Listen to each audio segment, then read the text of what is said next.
Welcome to the Alchemy for Authors podcast. I'm your host, Jo Buer. If you're an author, aspiring author, writer, or wordsmith, you're in the right place.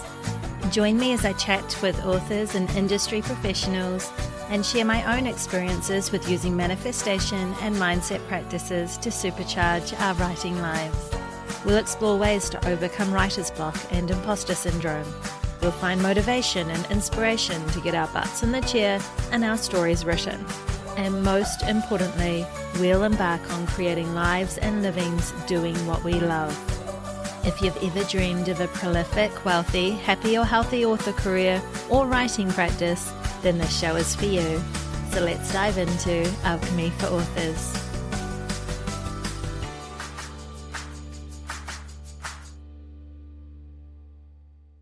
Hello, my friends. I am so pleased to have you join me again for another episode of Alchemy for Authors. I am finding it so unbelievable that this is episode 50.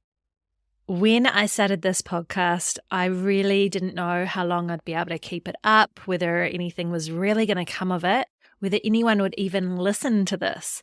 And I have just been pleasantly surprised around every corner with this podcast. It has been so much fun, and I have just talked to the most amazing authors and writers out there. And I've got so many wonderful episodes I can't wait to share for you that are sitting there ready to go over the next couple of months. So I hope you continue to stick around. And I just wanted to share with you too that I am so appreciative of you listening to Alchemy for Authors and joining me for all these amazing chats that I have with the most amazing people. And today is no different. I had so much fun recording today's episode with guest David Rocklin. And as you'll find out, David is just a born storyteller, and he just had me laughing so much throughout the recording. He has such a wonderful sense of humor, so it was so much fun. But first, a quick little update from me. My husband is abroad at the moment for a few weeks. He's in America and then visiting family in Canada, while I'm over here on the other side of the world in New Zealand. It's a bit unusual. We're not often apart for this long. But the positive to it, if there is a positive to it, is that I have just a little bit more time built into my day now that I'm going to be taking advantage of to really buckle down with my writing and some of the cool writing projects that I have on the horizon here as well. Not that hubby ever gets in the way from stopping me from doing this, but for myself, I can lose just a little bit of that guilt of working long hours, being a little bit more antisocial, and ordering takeout a little bit more so I don't have to be on dinner duty as often. So yeah, in between the day job and now being a solo cat mum for the next few weeks, which I know it's no hard gig, cats are easy.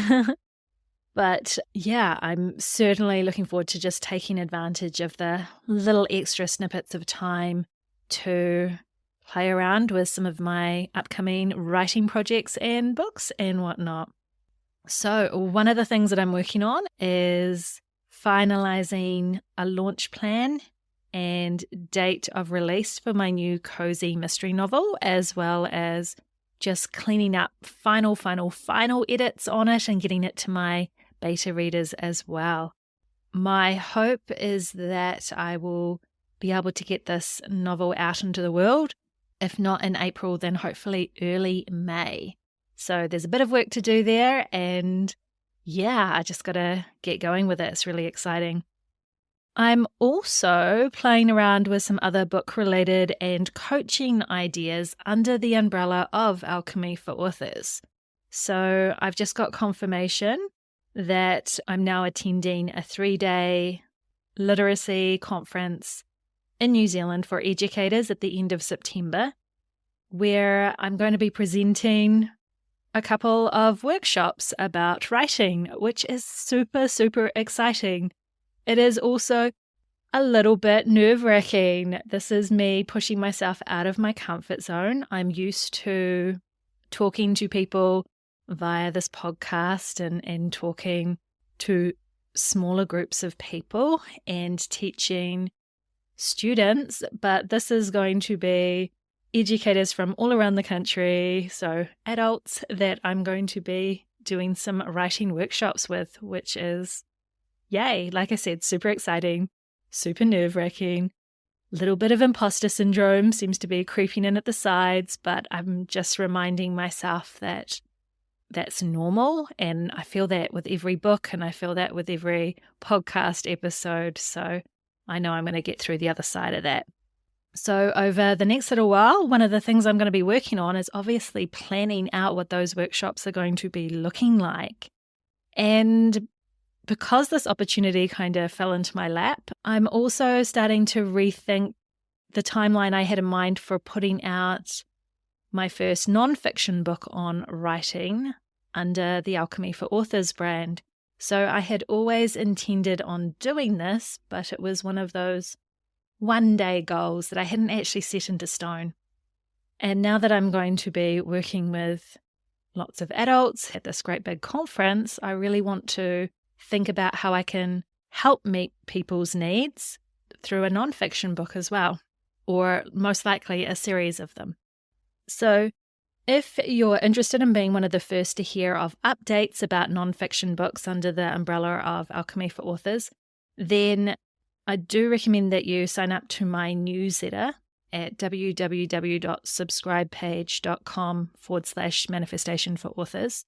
That way I can keep you updated with not only new episodes of this podcast and future guests in that, but also book releases and in the future too, some opportunities to work with me if that's something that interests you. So yeah, it's all very exciting. But for now, I want to share with you today's amazing episode. Not only will David be sharing the background of his own novels, which, trust me, that alone is totally worth listening to this episode for, but he'll also be talking about where story ideas come from, what our stories mean for our readers, how to get to the really, really good stuff in your story, and the number one attribute all writers need, as well as why writers need other writers. So it is a really great episode. And if you are ready, make sure you go grab yourself a drink, find a comfy chair, sit back and enjoy the show. Hello, my lovelies. Welcome back to another episode of Alchemy for Authors. In today's episode, I'm talking with author David Rocklin. David is a novelist and attorney living in Los Angeles with his wife, daughters, and a 160-pound Great Dane who needs to stay on his own bed. David is currently finishing his third novel, The Electric Love Song of Fleschkel Burger.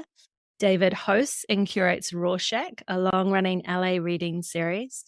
He also provides editorial services to writers of all kinds and will be soon launching The Right Formula, a writing craft book, and writing retreats in California as well. So welcome, David. Thank you so much for being here. Oh, thank you so much for having me. It's great to be here with you. Well, I love to start these podcast episodes with my guest sharing with my listeners how they came to be on this writing journey and what drew you to being an author. Oh, sure. Well, thank you. I give credit to a grade school teacher, Mrs. Luxembourg, who is not only still with us, but I also keep in touch with her. And in fact, list her name in the acknowledgments of every book that I write. When I was in grade school, she apparently saw something in me that I was not even aware was there when it came to writing. And one day she gave me a little bit of what I thought at the time was extra homework, but was in fact a short story that she just thought I might like. And it's a short story very famous by one of the most brilliant of writers, Shirley Jackson. And the story, of course, is The Lottery. And when I read it, I became absolutely fascinated by how subversive and powerful and sort of unrelentingly tricky writing could be. That story is one that draws you into what seems like a very simple, idyllic life, only to just pull the rug out from under you in the last few pages when you realize what is going on. And I came back to her sort of wide eyed and just really was blown away by what writing had the capacity to do. And she told me, A, that she thought I might appreciate it, and B, she felt one day I'm going to see your name in print as a writer. And I never forgot that. And I think what she understood about me that I didn't understand about myself at the time was that I tended to process the world through writing. I never felt like I fully understood things that I was going through or phases I was passing through unless I wrote something about them. And so really it's hard for me to pinpoint when I started being a writer because I just sort of feel like it was always a part of me. But there was certainly a point in time when I just said, I think it's time for me to sit down, do the work, and see if perhaps I can be a published writer. Yeah, yeah, that's amazing. I love stories where it's a teacher or somebody like that who kind of gives that encouragement because in my day job, I'm an educator, I'm a teacher. And Mm, so hearing those positives, because sometimes you do yeah. hear the negatives of people being turned off by writing because of somebody said something somewhere along in their childhood. And so I love stories like that so much. So you went along with a little bit of this passion for writing maybe your whole life. But then what was the catalyst that actually set you towards wanting to be published? Was there a catalyst or what was that turning point for you? Yeah. So, I think that I've always been an avid reader. And so, of course, I just began to delve into the books that I loved. And I grew up on essentially a steady diet of horror and old martial arts films. Fair enough. So, and what's interesting is I traced the first true writing lesson I ever had to my first viewing of a very famous martial arts film called Enter the Dragon with Bruce Lee, Mhm. which stayed with me all my life. And the writing lesson for me was that all writing is contextual. And what that means is you can write a passage, and that passage is going to be received very differently by different people, depending upon the context they are viewing it from. Readers 100% bring their own experiences, their own lives, their own thoughts into your writing. And so what you may think you're communicating may be received quite differently. And that's not something to fear. That's actually a beautiful, beautiful thing. It is part of the exchange that is writing and then putting your words out in some fashion, whether it's by reading them at a public event or publishing them and then having a reader receive them, process them, and now those words stay with that person. That's to Yeah. me the writing life. It doesn't stop with when close your laptop or put your pen down. That's only really the beginning of that writing journey. And so very quickly what happened to me when I was very little. I was sneaking into downtown Chicago movie theaters, seeing R-rated films when I was nowhere near old enough to be seeing them. And I ended up sitting through Enter the Dragon. There were two older guys behind me who were just sort of giggling through the whole movie because here's this little kid who really should be seeing Disney films, but instead is sitting in a seat that's too big for him watching this martial arts extravaganza. And when it was over, they leaned forward and said, "So what did you think?" And I said, "Oh my, I've never seen anything like that. That was incredible. He was not human." And they said, "Yeah, it's really too bad he's dead." And I said, "I'm sorry, what?" And they said, "Oh yeah, no, he passed away some time ago. They rerun these movies in these theaters, but yeah, he's not alive anymore." Then they Mhm. left. And I was just sitting there with that. And because at the time you could do this, I sat through the movie again. I just stayed there. Nobody, there were no ushers who came around saying, "Okay, get out of the theater. We have to clean."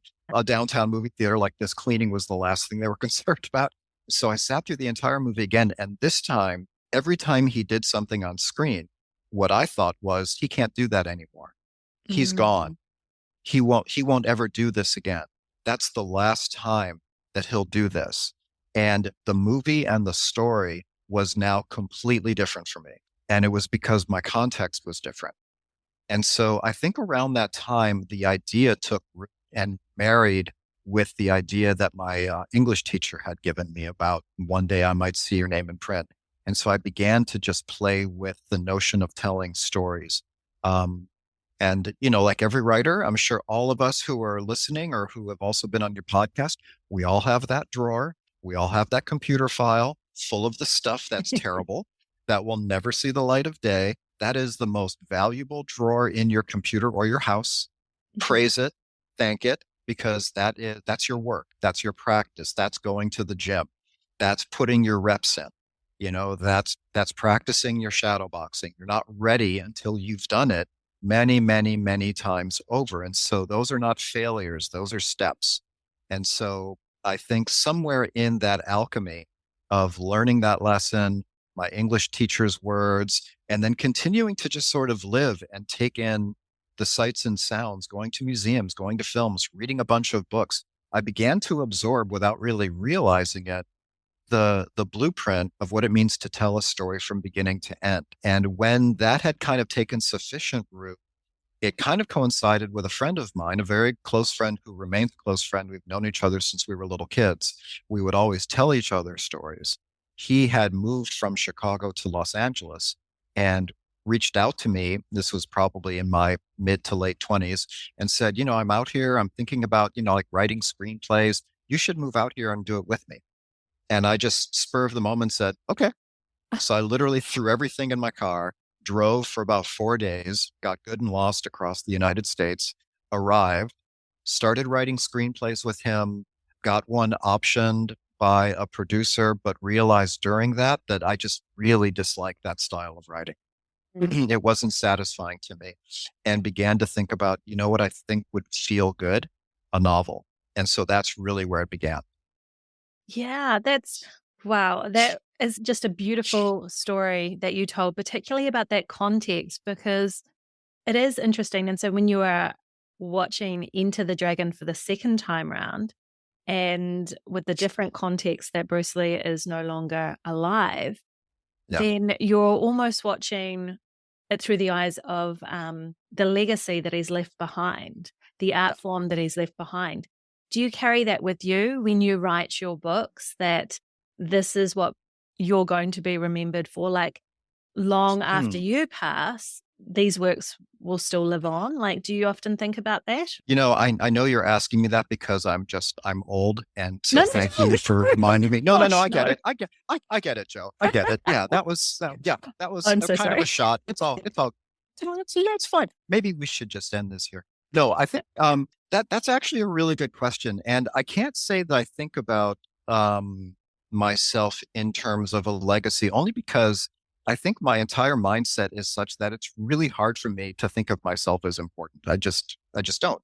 So, but what I do think about sometimes, and there's like a phrase that just sort of rattles around in my brain. It's not necessarily anything I've said to anybody, but it's, if you want to get to know me, read a book I wrote. And I feel sort of like many writers feel some variation of that.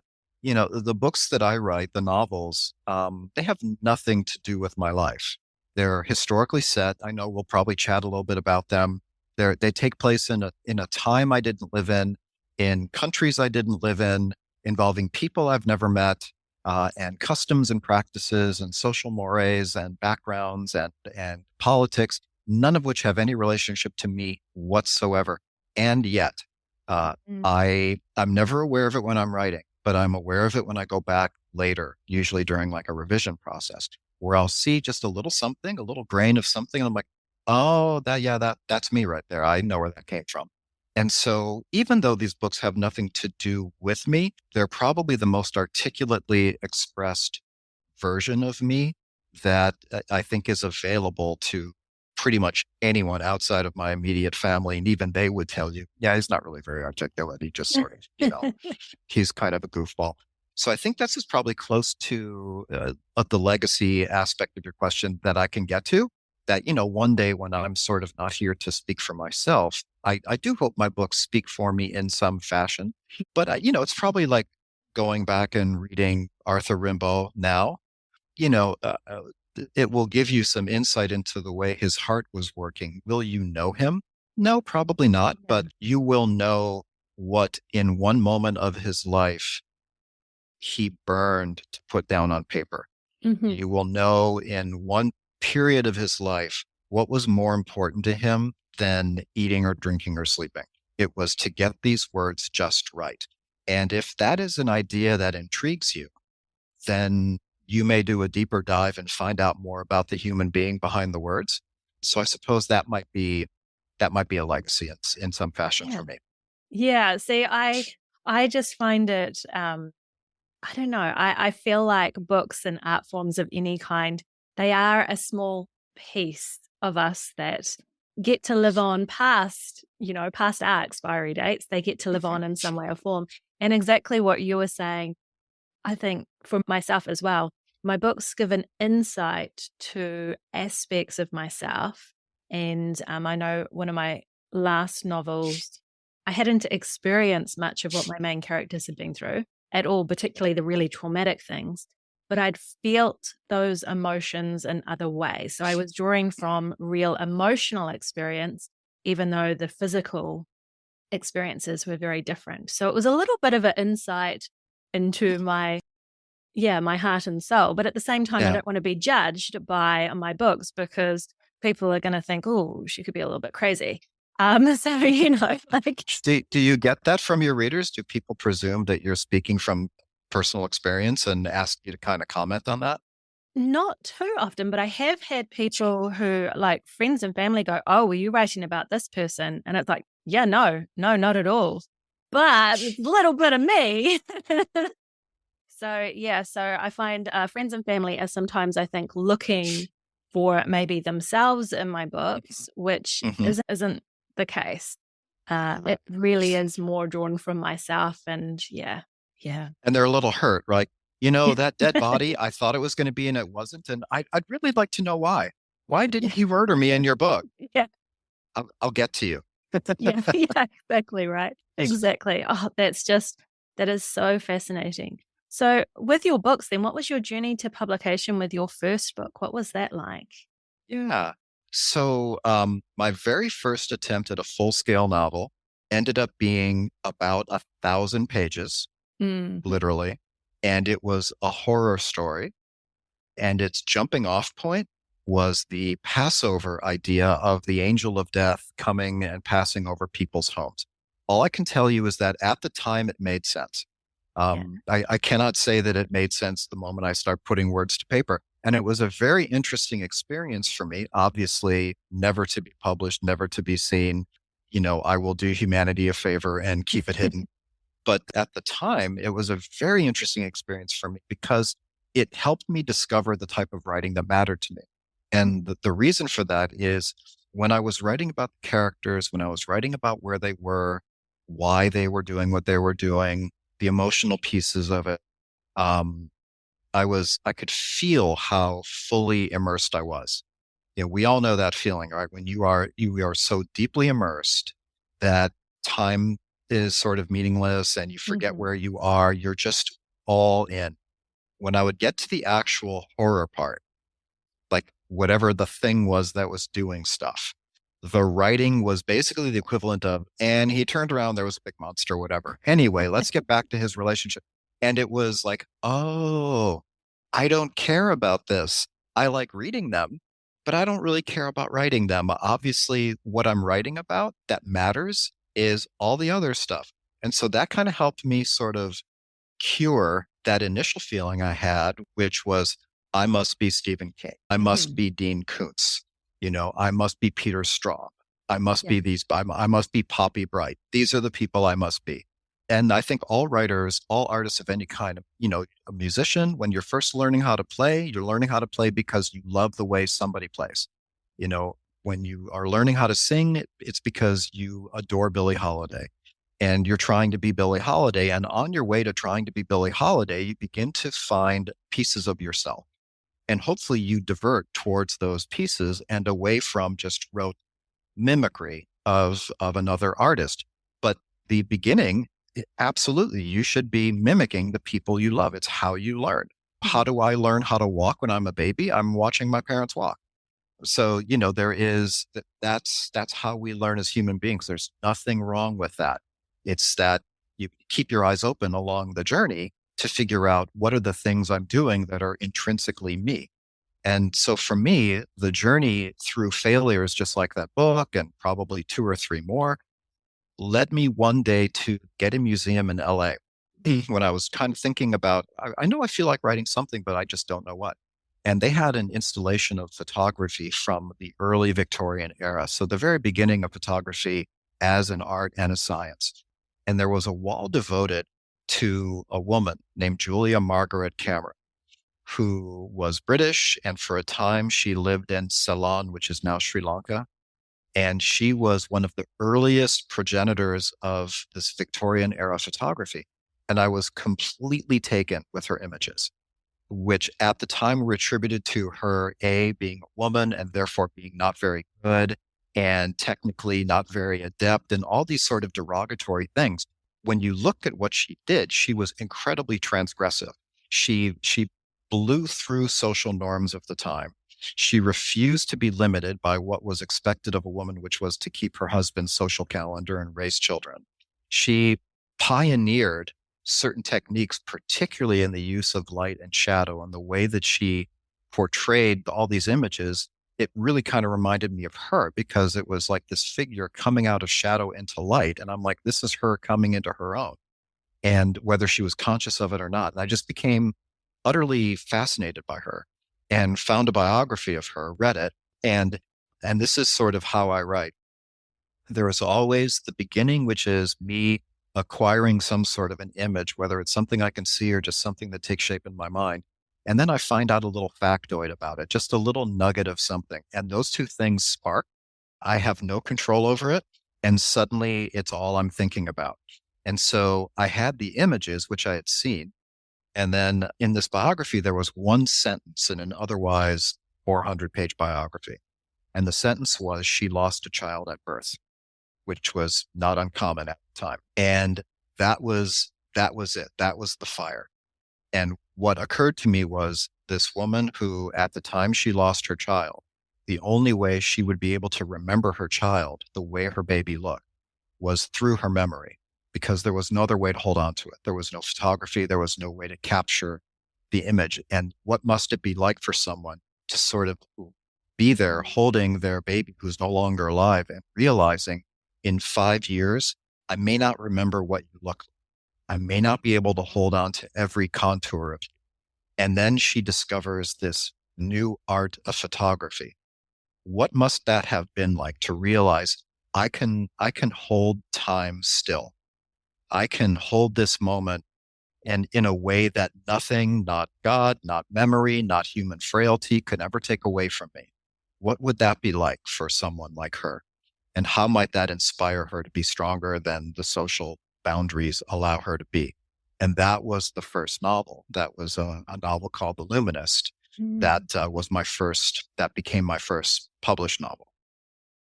Beautiful. Such a Oh, thank you. beautiful premise for a story. Like, wow.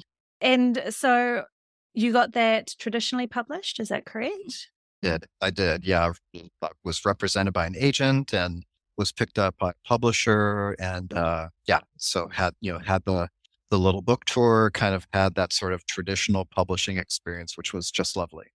Yeah. And it looks like from your stories too, you do like to go very deep with that human emotion and those people that kind of stand out in different ways because you've also got, I think I saw, correct me if I'm wrong, but your second book is The Hmm. Night Language. Is that right? Right. Yeah. And you were a bronze medal winner for the Indies Award for Best LGBT Fiction as well. Can you That's talk a little correct. bit Yeah. about that book as Sure. well and what the kind of premise Yeah. of that one is? Yeah, so that book actually arose from the research I was doing for the first book. I was lucky enough to get into the Getty Museum's archives and see a wide array of Julia Margaret Cameron's photographs. And there was one in particular that was not in any way referenced in the first novel, The Luminist, but it just stuck with me. It would not leave. And it was this image of this young Black boy from probably mid to late 1800s. He was dressed the way colonial Englanders would have considered, quote unquote, an African to be dressed. So he was dressed sort of in this native garb. It looks horrifically stereotyped. It was his face. I've never seen a face look so bereft and sad and lost, but also defiant. And I'm like, who is this child? What is this? What is this background? I don't understand. I need to know. And then I kind of went on, finished the Luminist, had that journey. And when I was thinking about what to do for the next book, I came back to that image and started doing some research to try to figure out, I wonder if I can find out who this child is. And the story is this child was the son of the emperor of Abyssinia named Pewedros. And that basically, to make a long story short, and this background, this is sort of like the way the research plays a part in my novels. I probably did a solid year and a half or more of research, some of which makes it into the novel, a lot of which didn't, but it helped me familiarize myself with the world that I was stepping into. So this child whose name was Alamayu, his father, the emperor, was a Christian, but was a zealot and considered the countries around him, the Abyssinia, which is now Ethiopia, he considered them to be infidels and the Muslim hordes, as he called it in the vernacular of the time. So he reached out to Queen Victoria in England and basically thought of her as, quote unquote, his Christian sister. And he basically said, I want to defeat and convert countries around me, send weapons. And Queen Victoria basically said, yeah, no, we're not going to do that. Yeah, this is not our issue or situation. And he was incensed. And so when the delegation from England came to Abyssinia to tell him no, he basically held them hostage. And so by an act of parliament, England invaded and just decimated the country in an extremely rapid amount of time. When they left the country, Dros was dead, as was his wife, the Queen. So Alamayu, who was surviving and had no family, they took him and they brought him back across the sea to London, where he became a ward of Queen Victoria. In life, he passed away at a very early age. And so again, it was the image, this child's photo, and then his story. But the spark was he passed away at a very early age. What hit me was the notion of I need to write the life for him that he never got to have. And that is where the night language kind of came out. What was interesting about it was in life, there was a British officer who was like a father figure to him. And in early drafts, I was sort of hewing kind of devotedly to that. And there was a character who had no lines, had no identity in the early drafts, who was essentially a young Black London boy of about the same age, who was an assistant to a surgeon on one of the ships that brought Alamayu back to London. And they saw each other across the galley one day in an early draft, and they kind of just had a moment of realization like, oh, there's someone else on board who looks like me. And then in the subsequent revisions, they connected. That young man found his voice, found a name, Philip, and they became the love of each other's life. And I honestly, in my writing, I did not plan for that, and I absolutely did not see that coming. But one of the lessons I've learned in writing, and one that I try to impart upon other writers, is be open to the left and right turns that your story takes. Because when they start taking turns that you don't expect, the reason for that is your characters are coming to life and are beginning to assert themselves. And if you let them do that, you're going to find your way. You're going to feel a little lost, and that can be a little nerve-wracking, but you're on your way to the really good stuff. Yeah, absolutely. I love that when the characters come alive. That is just another amazing, beautiful, horribly heart-wrenchingly sad as well, Thank you. way that you came about this story and everything like that. And so I'm seeing through everything that you've been saying, that real interest that it seems that you have for people and the depth of human emotion and their experience and everything like that. And then this is a little bit of a segue, I guess, but it looks like you've really taken that into the rest of your life as well, with supporting other authors and with the Rorschach and everything like that. Can you talk a little bit about Yeah. how this came about, how you moved into being that real support for other authors and Yeah. artists out Oh, there? sure. Yeah. Thank you. I mean, it's a joy. And the reading series Rorschach, which has been going for now over a decade in LA each month, even during the pandemic, we just did it over Zoom, which had its own interesting aspects because I got to see readers and writers from other places. On the one hand, on the other hand, I just really missed the community, the feel of being in the same room together, that vibe, that buzz, that warmth, where a writer gets up, reads something that is almost always something challenging, something difficult, something that's personal, that perhaps they're nervous about saying out loud. And they see what it's like to be in front of people who are basically saying, we are going to keep your words safe, and we are glad we were here to hear what you had to say. And they feel that. The reading series got started essentially from the first novel when I kind of did that little book tour thing and read at different places and read at events and read at bookstores and panels and things like that. And that was really the first time that I'd been in the company of writers because I didn't really have access to that when I was, kind of writing. It was writing, we all know, is very isolating and it's a Mm. solitary endeavor. Even if you're in a room with other people, ultimately it's you and that page, you and that screen. There's nobody else who's going to help you. And so being in the company of other writers, I really missed it when that whole aspect of the novel was over. And so I literally started the reading series selfishly to meet other writers and get to hang out with them on a more regular basis. That was it. There was no other reason. And since then we've been going now for over 10 years, and I've met so many amazing writers, lovely people, have heard some extraordinary things. If your listeners are ever in LA, I know towards the end of this, we'll let people know how to reach me, but Mhm. give me a shout if we've got a show that coincides with when you're visiting. You got to come check it out. It's super fun. I try to keep it a lot of fun. We do a writing improv contest in the middle of the show where audience members can participate and basically come back as featured writers if they win. It's just really, really fun. I try to keep it, light. I try to keep, because we're all dealing, even if we're writing genre fiction, even if we're writing romance novels, it doesn't matter. At some point, you're going to encounter darker material. Oh, yeah. You're going to say the thing. I mean, there's a saying that I've learned that I believe with all my heart when it comes to writing. There are three kinds of writing styles. There is write what you know, write what you don't know, and then write what you don't want anyone to know. Yeah. And that third one, whether you like it or not, there's going to be some piece of what you've written, even if it's, sort of like, you know, love at Christmas time on the Hallmark Channel. There's going to be some piece of it that's like, oh, I said that out loud. I never really thought that I was going to say that. Mhm. That's okay. That's the good stuff. Yeah. So that's kind of where the reading series came in.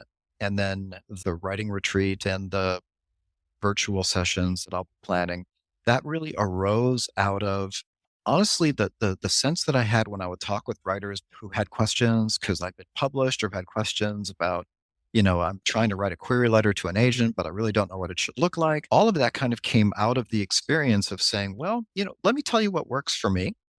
And them saying, oh, wow, that really helped. That worked for me too. And I kind of began to realize, like, oh, maybe I can actually help people because I've never really thought of it that way until recently, that I have something that might be able to assist people. It's really more like, well, this is just what I do. This is what works for me. This is how I attack the problem of writer's block. This is how I think about when to drop in foreshadowing or when to drop in a flashback or how do I get from A to B. I know kind of where the book starts. I know kind of where the book ends, but it's Mm. that whole in between part that I don't know what's going to happen. How do I figure that out?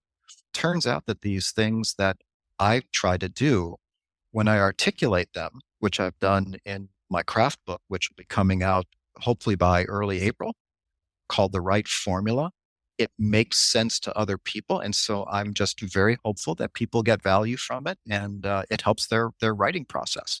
Yeah, that's amazing. I love that whole idea of having a safe community for writers to be able to share their Yeah. work because it Yeah. is, I think, the scariest part of being a writer, well, for myself anyway, was the first time that I had to read aloud or share my work or have Right. it published and know that people could then buy it and could read my words. And yeah, it can be absolutely terrifying. And so I think having that safe community where it's fun and embracing of, yeah, just whatever you're wanting to share, that's such a wonderful gift, I think, to give to the writing community. That's Oh, so thank cool. you. Yeah. Love It's that. my joy. It's my joy. I mean, we all, Yeah. You're one of those folks who not only, because when you're a writer, the process of I need to write something, I feel that's not a decision.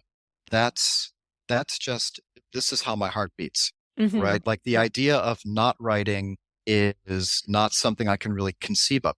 But the idea of publishing your work, putting Hmm. your words out there publicly, that is a decision. Yeah. That's not, I don't know that many people who are like, no, no, that's the same impulse as writing. You know what? That's lovely to say, but it's not. No. It's a decision that we make. And if we make that decision, we know intellectually we're going to encounter criticism, going to encounter rejection, we're Yeah. going to encounter indifference, and we're going to encounter the one thing that I think sometimes is the hardest thing of all, which is the quiet. When you're Yeah. waiting, when you're just waiting to hear from your beta reader, when you're waiting to Yeah. hear from an agent, when you're waiting to hear from a publisher, the quiet where you read Hmm. into the quiet and it's always the negative reading in. Yeah. And so having a community of writers around you who get it in a really sort of instinctive way, and having someone like me or whoever, but I like to think that I can hopefully be of assistance to people who can look over your work, and give you editorial revision suggestions, but also just sort of be there. It's helpful. I think it helps us sort of gird ourselves against what is inevitable for every writer I know, people whose books have appeared on the New York Times bestseller list, who I'm privileged to know. I also, if I know them, I know how many drafts I know how many passes they got before someone said, I'm going to take a chance on it. I believe in this. I see something. Each of my books went through rounds of submissions, and it was nope, no, no, no, no, nope, nope, nope, really? Nope. We go through that. And so, in part, for folks who either have a community of writers around, whether that's a workshop or a MFA program, or whether it's just you have a supportive partner, or a supportive wife or husband or friend who basically says, you know what, this is really good. You got this. You should keep going. Having the support of a writer who understands in a fundamental, almost cellular way, when someone's like, it's just not right for our list, all the nuances of that, Hmm. it's helpful to have somebody right there. And so I am pleased and honored to be that for folks who seek me out. Oh, that's so wonderful. That's so wonderful. And we'll make sure that we also put the right formula. If you've got it up for pre-order, do you have it for pre-order yet or Not anything? Or quite yet. like, Coming very soon. I mean, okay. it's in its final stages. Yeah, well, depending upon when this goes out, you can send through the links and things like that, and I will, yeah, put it out there anyway. So that'll be Thank you. really I cool. appreciate that. Yeah, That'll be thank you. cool. And so the writing retreats that you're creating, this Mhm. is like an extension of Yeah. this as well. What are Mhm. your retreats going to be like? What are they Absolutely. looking Yeah. Happy to talk a little bit about that. So, the right formula, the craft book, when it comes out, what you will see when you crack that bad boy open is it really starts with I feel like I want to write, but I don't even have an idea. Mm-hmm. And it goes all the way through idea generation. What do you do now that you have an idea, but I have no idea how to flesh it out? To how do I even begin to think about a character, a setting, the plot, point of view, all the arcs that you want to build into your book, into outlining and just kind of creating a little roadmap for yourself, all the way through revision and dealing with criticism, dealing with rejection. I really tried to kind of follow the journey that a story takes from beginning to end. And so when I start the virtual sessions, but particularly the physical retreat, what I'll be doing is breaking that into sections. So there'll be a retreat that deals with idea generation. There'll be a retreat that deals with make your setting vivid, because I have very specific and sort of fundamental ideas about what it is that separates setting from a setting that feels like another character. And so the retreats will sort of deal with those in sections. The virtual ones will really kind of follow the book in terms of the sections we'll be dealing with and the exchanges we'll have, and a little bit of fun exercises that I've done over the years and that I've kind of created. And I try to make them very fun, very lively, very animated, but also illustrative of what we're trying to achieve. For example, when you're trying to get to know your character, I have a game that I like to play called the yellow light. And the way this goes essentially is at the very beginning of our work, we say, your character is in a car. I did not say your character was driving. I did not say they were a passenger. I just said they're in a car. I didn't say it was their car. I just said they're in a car. And the car is proceeding. I didn't say how fast or how slow. It is proceeding towards a lit intersection. And as it approaches the intersection, the light changes to yellow. What does your character do? And you have to imagine, what would they do? Are they going to speed through it? Are they going to slow down? And that begins to force you to think about, okay, well, who is this person? Are they careful? Are they generally sort of conservative in the way they drive? Are they teenagers and out of their mind? Are they drinking? Are they running from the police? What's happening to them? And so they answer the question usually kind of in a spur of the moment way. And it's usually based on, well, what would I do? Yeah. I'm going right through that yellow light, and you all better just look out. And then we kind of go through the process of getting to know our character a bit more. By the time we're done, I come back to that and say, okay, now that we've spent some time with your character, getting to know them in the context of your story, put them back in the car. They're approaching the intersection. Now, how do you answer that question? It's always different because now you know them. It's sort of like, right now you and I are talking. And, other than that age crack, where I'm having a lovely time. But, we don't know each other, right? So if I were to be asked the question, okay, so Joe is in a jewelry store and all the diamonds are on display on the counter. And the person says, will you excuse me? And they go in the back and they're gone for a little bit and there's no cameras in the store. What would Joe do? I can't really answer that. The only way I could answer that question is more like, well, here's what I would love for her to do. And as the author, I'm going to start dictating how this should turn out, right? But I don't know you. When I get to know you, when we spend time together and I get to know your background and I get to know how were you raised? Were you raised poor? Were you raised wealthy?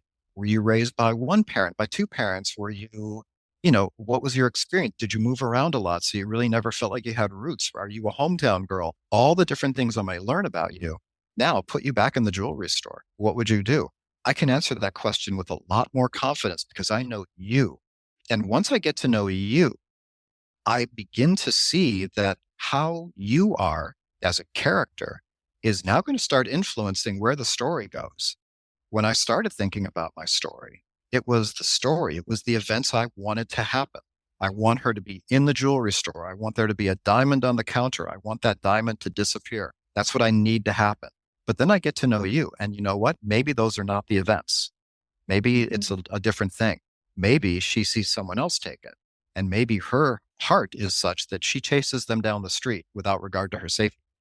Whatever it may be, getting to know them. These are parts of the exercises that we do because they have a direct impact on where your story goes. And as you start thinking about all those what if scenarios, what if she does this? Why would she do that? What if is always followed by why. What if you were coming to the intersection? You'd go through. Why? Well, because the police are chasing you. Why? Because I did something terrible. Why? Well, because here's the story. Guess what? You just kind of plotted out the first third of your book.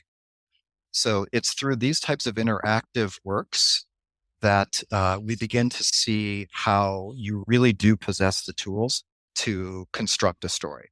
It's not as scary as it seems. It's just kind of demystifying what a story consists of. And so we'll be doing that virtually, but I'm also super thrilled, super excited. We have a little getaway place outside LA in the mountains called Idlewild. That's the town. It's outside Palm Springs. Beautiful, beautiful setting. And so the physical retreats are going to be held there. Amazing. And how long are the physical retreats going to be for? Probably like 2-3 days. Keep it reasonable. And it's going to be probably a relatively small number of people, I would say 3 or 4, no more than that, just because otherwise you can't really spend much time with anybody and with their work. Yeah. Oh, that sounds so amazing. I'm disappointed I'm on the other side of the world here. Get on a plane. Get on a plane. Come be a guest speaker. Oh my gosh. That'd be amazing. Amazing. For people who are just starting out on this journey, maybe they've got the first draft or something written and maybe they're not sure whether to move forward or what to do next, or they're suffering a little bit of that imposter syndrome or Yeah, that kind yeah, of thing, what would be your top advice for somebody in that kind of sure. You situation? know, I always shy away from platitudes, and being on social media, we see them all the time. And, Yeah. I have a little bit of an eye rolling tendency towards them. But there is one phrase that I have heard that's usually in the context of sports. I came up doing kind of like combat sports and I heard it all the time. And I really value it deeply when it comes to writing as well. And that is, it is never too late to start. It is Mhm. always too early to quit. If you have a first draft, if you have an idea, if an idea has found you out of everybody, keep in mind, and I do kind of believe this. I know this may sound a little woo woo, but I believe this very strongly. That idea could have gone to anybody. Mhm. It went to you. There's a reason. And if you have a draft, that means you burned so brightly to do something with your idea that you put it to paper. By definition, you should not be giving up on it. There are multiple avenues for getting your work out there. Are you of the type that's like, the only thing I'm going to settle for is a seven-figure book deal? Let's chat, because you may not be writing for very long. That is your definition Mm. of success. Your definition of success should be, I put out the best possible work I could. And the other day, somebody who read it came up to me and said, it really matters to me that you wrote that. I saw myself, and I never get to see myself in writing, but I saw me in what you wrote. Thank you. You just succeeded beyond any writer's wildest dreams. And the reason you did, you are talented, no doubt, right? I mean, the fact that you created an entire draft of something, you have talent for seeing a project through. The number one attribute for writers is relentlessness. It's important to be able to tell a story, but there's ways to kind of learn different things about that. You have to have a certain relentlessness that you just don't stop. Even if somebody says, I don't like you as a writer, even if somebody says no to what you wrote, even if somebody says no to you 10 times, you don't stop. If you Mhm. can say that about yourself, you got the tools. You Yeah. got the tools. Now it's just a question of being guided. And I'm more than happy person to help with that. Amazing. So cool. I totally agree with that. Totally agree with that. I love that relentlessness. I love it. So, just to wrap up here, all of this is going to be going in the show notes and everything like that. But how can people connect with you? Where can they find Yeah. your books and Yes. information about Oh, your retreat and everything? the best way to reach me, if you're on Instagram, you can reach me at my name, David Rocklin. It's on there as D Rocklin. I'm also on there as the right formula. So that's at the dot right dot formula. I pick up messages and direct messages on both of those. I will respond. I'm never going to be that one who lets you sit in the quiet, because I know how that feels. I'm not going to do it to you. On Facebook, the same names, David Mhm. Rocklin and the right formula. DM me, message me. I will respond to you. I would love to hear what you're working on. If you feel there's a way for me to assist you, I assist a lot of people who don't live in California. One day, perhaps all the folks who are listening may be able to come to one of the physical retreats, but you can come to one of the virtual sessions and you can work with me one on one. I'm perfectly fine on Zoom and over email and chats, and I make myself quite available.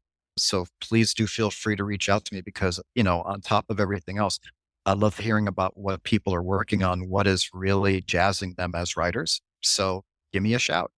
Wonderful. Ah, that is so cool. I am just going to wish you all the best success with the right formula and your Thank you. retreats, and Thank definitely you. keep me in the loop with when these things come out, because I will keep sending them out to people too, so that I will. nobody listening to this misses out on all that lovely stuff. Cool. So, Yeah. yay. And all the best with your writing. It's Yeah, thank awesome. you. Thank you. Well, thank you so much for coming on. It has been such a blast. I hope I didn't offend you too much. I'm so sorry.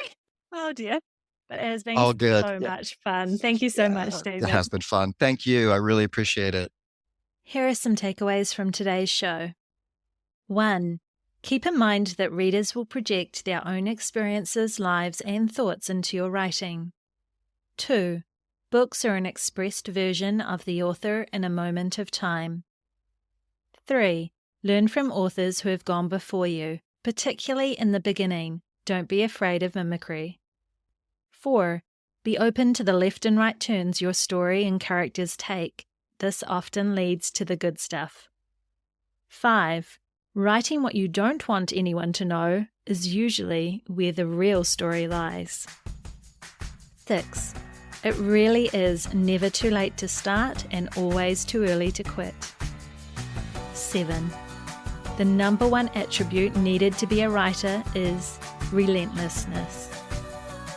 So I think it was easy to notice how much fun I had chatting to David. He has such a great sense of humor, and his books have now found their way to the top of my TBR pile, which I hope they will for you too. And what has worked out really serendipitously is that David's craft book, The Right Formula, is now available for purchase. So I have already uploaded it onto my Kindle today, and I highly recommend you do the same. I'll have the links to all of his books in the show notes for you to click on and check out. As writers, we're usually voracious readers too. So if you haven't already, and if you enjoy gothic suspense and ghost stories, make sure that you check out my novels and collections of short stories on my website at jobuer.com or wherever you purchase or borrow books. And if you sign up for my readers newsletter, I'll send you my short story collection, Between the Shadows, for free. And a few days later, you'll get a copy of a short story anthology called 7, featuring 7 wonderful stories by 7 different authors, myself included. You can also sign up to my Alchemy for Authors newsletter, and I'll send you a PDF of some of my favourite manifestation tips. And I'll be able to keep you updated on new episodes, future nonfiction writing books, and like I mentioned at the beginning of this episode, future opportunities to work with me if that's something that you might be interested in. So, of course, the link for all of those will be in the show notes. Well, my friends, I would love to hear from you. I would love to hear what you're enjoying about this show, what you want more of. So do feel free to reach out to me on Facebook and Instagram. I'm totally cool with DMs. I do reply. It may not be immediately, but I do reply. Or you can even email me at joe@jobuer.com. Just let me know, maybe in the subject header, that it's about the podcast. And otherwise, I am wishing you a wonderful writing week ahead, my friends. Bye for now.